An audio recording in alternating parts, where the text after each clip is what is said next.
Hi there, thanks for joining us for this short video presentation on the North49 Customer Portal.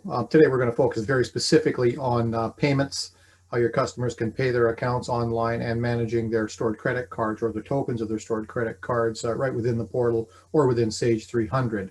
This is just one of the functions of the Customer Portal, and other videos that we will do will touch on other features and functions that you can offer to your customers. So for those of you who don't know, the North49 Customer Portal is really a means for organizations that use Sage 300 to provide self-service capabilities for their customers. So they can go online and review their documents, invoices, orders, and then to pay invoices online directly through the portal. And this stuff all ends up automatically into Sage 300. It really saves you and your customers a ton of time and effort in trying to communicate back and forth on that one particular issue. So let me share my screen right now and I will show you what this entails. So this is the customer portal. This is what your customers will see, or some version of this they will see when they log in. Now, these icons can be turned on and off, essentially at your control or based upon the subscription that you have signed up for. In our case, we've got all the capabilities here, but I'm going to focus on the pay account and the manage credit cards. So if we go to the manage credit cards part first, what we're doing here is allowing your customer to essentially store that card token, this bit right here. This is all we ever get as a merchant, or sorry, as the customer portal provider, and you as the merchant. So we never actually get the full card details. So neither of us is on the wrong side of PCI compliance. This is all managed by the credit card provider. And we have committed to support every major credit card provider in North America. So let us know who you're using, and then we can deal with that. We've done several already. So this is something that is on our agenda to do to help support all of our customers. So in this case, I've set a default card. This is the one that I want to use. If you happen to be using one of the integrated processors to Sage 300, and there's a couple out there, we can actually store this right within Sage 300. Which means that you can also use it there, as well as your customers can use it on the portal. So that's the stored card portion. And I'll show you how your customers can add stored cards too as they go through this pay account function. So in this case, I'm going to select a couple of invoices that I want to pay. And this screen, incidentally, is showing me all the outstanding invoices on my account as a customer with you. So this is everything that's eligible to pay here. In this case, we are showing we're going to pay the full document only. Optionally, you can offer your customers to pay part of that, which we would just make this an editable field instead. We're not always convinced that's a great idea, but if it's something that you feel is important, it can be facilitated through the portal. Just let us know. We're just trying to avoid reconciliation issues if somebody pays you a penny short or something like that. I mean, there could be any number of reasons why that might cause a bit of extra work for you that might be unnecessary.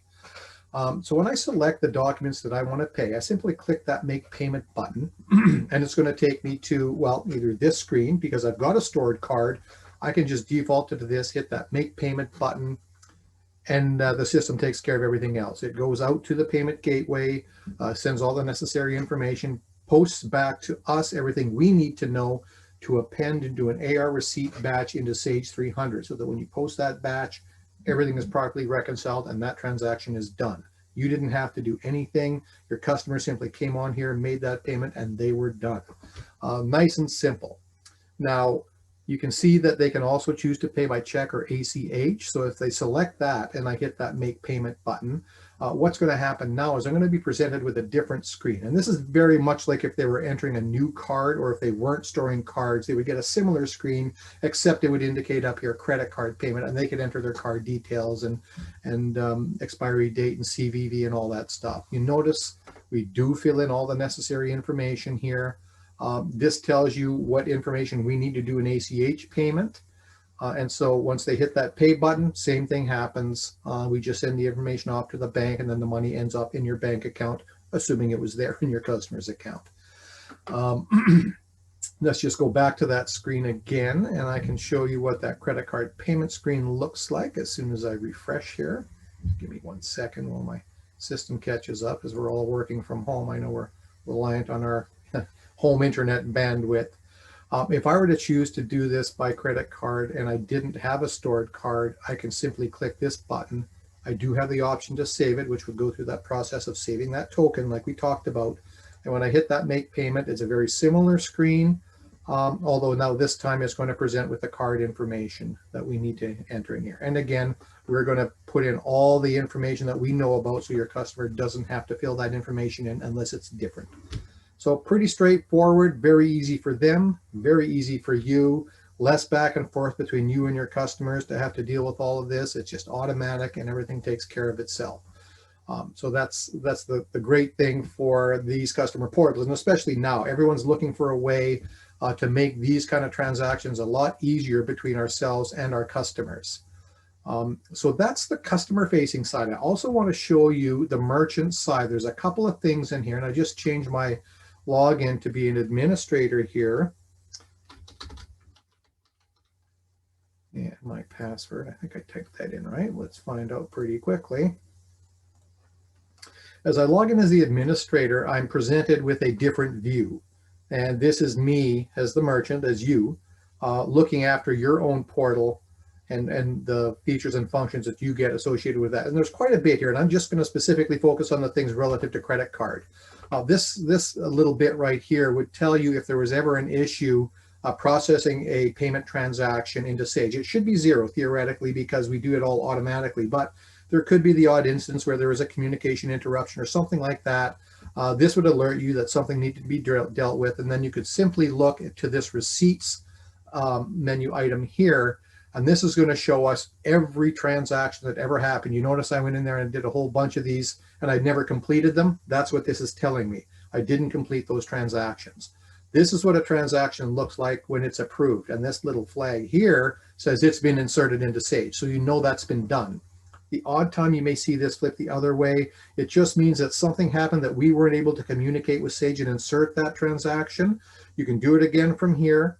So there's all kinds of different, I guess, processes that you can do based upon what you see in this screen, maybe a little bit more involved than we need to get into in this presentation, but just know that every transaction that has been attempted or completed through the portal, you will see it here. And there's great filtering and searching capabilities up here as well. So if you ever need to defend a transaction or something like that, you will find it in here. The thing I wanted to show you more was about the setup here. So first of all, you wanted to set up your payment processor, and this is where you do that.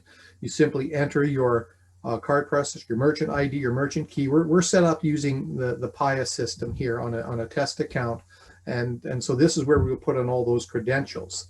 A couple of other interesting things here. You can restrict the payment by customer, whether you allow a customer on or not. And simply by using an optional field with this name here, this allow CC payment, an optional field there. We'll check that and then make sure that any customer that